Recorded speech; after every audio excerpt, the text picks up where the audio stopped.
మోకాళ్లలో గుజ్జును పెంచి నొప్పిని తగ్గించి సర్జరీని దూరం చేసే ఫ్రీడమ్ వాక్. సో చంద్రముఖి తర్వాత మంజుల గారిది మీది పేరు మళ్ళీ ఆన్ స్క్రీన్ ఇద్దరు ఒకటే సీరియల్లో చూసే ఛాన్సెస్ ఉన్నాయా? అంటే చాలా మంది వెయిట్ చేస్తూ ఉంటారు మీ పేరు ఎవర్ గ్రీన్ ఎప్పుడు అలానే ఉంటారు అని చెప్పి. ఇప్పుడు కరెంట్ గా ఇమీడియట్ గానా అంటే సీరియల్స్ లో అంటే కష్టం అనే చెప్పాలి.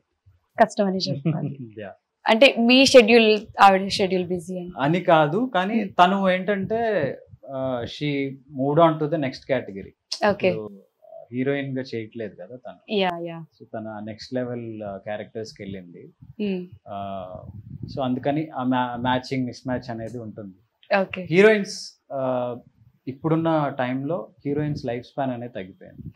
ఇదివరకు ఒక హీరోయిన్ వచ్చిందంటే కొంతకాలం హీరోయిన్ గానే చేసేది. డిఫరెంట్ కాంపిటీషన్ కూడా పెరిగింది కాబట్టి. అండ్ ఇప్పుడు వచ్చిన వాళ్ళని ప్రతి కొత్త ప్రాజెక్ట్ కి న్యూ కమర్స్ కావాలి, కొత్త వాళ్ళు కావాలి అంటం వల్ల ఎక్కువ మంది కొత్త వాళ్ళు వస్తున్నారు, ఎక్కువ repeat అవ్వట్లా. Okay, so Hanuman Jayanti రోజు ఎక్కువ టైం టెంపుల్ లోనే స్పెండ్ చేస్తారు కదా మీరు, అంత గట్టిగా దేవుణ్ణి ఏం కోరుకున్నారు? హనుమాన్ జయంతి రోజు తెచ్చుకుంటాను. గుర్తు తెచ్చుకుంటున్నారా? ఏం మొక్కుకున్నారు? అంటే అన్ని మొక్కుకుని ఉంటారు. హనుమాన్ జయంతి కాదు కానీ మంగళవారం నేను సుబ్రహ్మణ్యేశ్వర స్వామి గుడికి వెళ్తాను. అక్కడే హనుమాన్ టెంపుల్ కూడా ఉంటుంది. ఓకే, సో అట్లా అన్ని కలిసి వచ్చినాయి. శివుడు అట్లే జనరల్ భక్తి అనేది కొంచెం మరీ ఓవర్ గా లేదు కానీ ఉంది. ఓకే, సో కొంచెం గట్టిగానే కోరుకుంటూ ఉంటాను. ఓకే, బాగుండాలి, అంతా స్మూత్ గా జరగాలి, కొంచెం జలక్లే ఇవ్వద్దు అని. ఓకే, సో ఇంత క్రేజ్ ఉన్న మీకు మూవీ ఆపర్చునిటీస్ ఎందుకు ఎక్కువ రాలేదు? అంటే సీరియల్స్ లో చేసే వాళ్ళకి సినిమా ఆపర్చునిటీస్ ఎక్కువ రావు, సీరియల్స్ అంటే చిన్న చూపు అంటారు, ఇది రీజన్ అని చెప్పుకోవచ్చా? అంటే మీకు క్రేజ్ లేదా అంటే క్రేజ్ ఉంది, you are well talented also, so దానికి రీజన్ ఏం చెప్తారు? అంటే అఫ్ కోర్స్ అందరు చూస్తారు, క్రేజ్ ఉంది, ఇదంతా నిజమే, కానీ ఎంతో కొంత మన స్టెప్ కూడా ఉండాలి. వెళ్ళి కలవటం కానీ, ఒక సినిమా జరుగుతుందంటే డైరెక్టర్ని కలవటం, ప్రొడ్యూసర్ని కలవటం, ఇట్లా ఒక స్టెప్ మనం కూడా ముందుకేస్తే వాళ్ళు కూడా ఓకే వీడు ఉన్నాడు కదా, వీడు సూటబుల్లే కదా అనే ఆలోచన వాళ్ళకి రావచ్చు. బట్ నా సైడ్ నుంచి నేను స్టెప్ వేయను. ఓకే, ఎందుకంటే ఈ షెడ్యూల్స్ ఇవే సరిపోతాయి. అండ్ నేను ఇందాక చెప్పినట్టు గబుక్కుని కొత్త వాళ్ళ దగ్గరికి నేను వెళ్ళటం అనేది, ఆపర్చునిటీస్ మిమ్మల్ని వెతుక్కుంటూ వస్తే రావాలి అనే కూర్చొని, కానీ అట్లా కూడా ఉండదు. కొంచెం బాగా తెలిసిన వాళ్ళు ఉంటే మాట్లాడతాను, కలుస్తాను. ఆల్ టుగెదర్ మనమే వెళ్ళి పరిచయం చేసుకుని మాట్లాడాలంటే కొంచెం సిగ్గుతో కూడిన బిడియం వల్ల వచ్చిన ఇవన్నీ ఉంటాయి కదా, అంతే తప్ప వేరేం లేదు. అండ్ మీరు అన్నట్టుగా సీరియల్స్ చేస్తున్నారు కదా అనే పాయింట్ కూడా నేను చాలా చోట్ల విన్నారు. ఉంది, అది కూడా, అది లేదని చెప్పాను, డెఫినెట్గా ఉంది. సో ఇన్ ఫ్యూచర్ లో నాన్నగారులా మీరు కూడా నెగటివ్ రోల్స్ చేసే ఛాన్సెస్ ఉన్నాయా? ఛాన్సెస్ ఉన్నాయా అంటే ఇక చెప్పలేను, కానీ చేయటం అయితే నాకు కూడా ఇష్టం.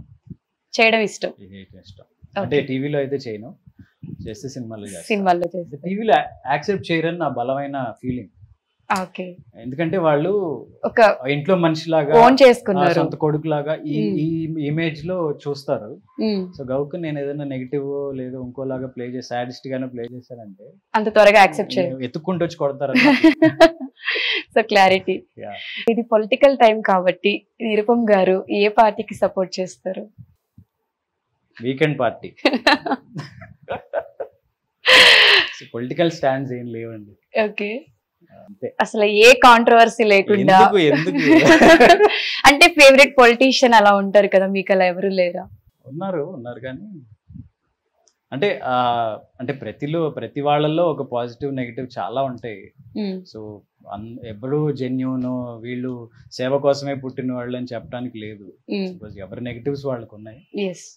బట్ ఆ నెగిటివ్ పాజిటివ్ డామినేట్ చేస్తా, నెగిటివ్ డామినేట్ చేస్తా అనే పాయింట్ ఉంటుంది. కానీ ఐఎమ్ నాట్, అంటే ఫాలో అవుతాను కానీ I'm not really active. Okay, final గా మీ ఫ్యాన్స్ అందరికి ఏమైనా చెప్పాలి అంటే? కార్తీక దీపం ఫ్యాన్స్ మేము రెగ్యులర్ టచ్ లోనే ఉంటాం, కొత్తగా ఏం చెప్తాము. సో సీజన్ 2 కార్తీక దీపం సీజన్ 2 కూడా సక్సెస్ చేసినందుకు చాలా థ్యాంక్స్. డెఫినెట్గా మీ ఎక్స్పెక్టేషన్స్కి తగ్గినట్టే ఉంటుంది. అండ్ రాబోయే కొత్త ప్రాజెక్ట్స్ కూడా మీకు రెగ్యులర్ అప్డేట్స్ ఇస్తూనే ఉంటాను, అవి కూడా ఆదరిస్తారని నమ్ముతున్నాను. Thank you. ఇన్ని ఇంటర్వ్యూస్ చేశాను కానీ బట్ నిరుపమ్ గారితో డాక్టర్ బాబు ఇంటర్వ్యూ చేయాలంటే లోపల కొంచెం లబ్డప్ అనే టెన్షన్ ఉంది, ఎందుకో తెలీదు. బట్ మీ బిజీ షెడ్యూల్లో కూడా మాకు టైం ఇచ్చినందుకు thank you so much. And మా చిన్నప్పటి నుంచి ఎలా ఉన్నారో మా పిల్లలు పెద్దగా అయిన తర్వాత కూడా మీరు ఇలానే హీరోగా మంచి ప్రాజెక్టులు చేయాలి, అందరినీ ఎంటర్టైన్ చేయాలని హార్ట్ఫుల్ గా కోరుకుంటున్నాను. సుమన్ టీవీలో మీ పర్సనల్ అండ్ బిజినెస్ ప్రమోషన్స్ కోసం కింది నెంబర్కి కాంటాక్ట్ చేయండి.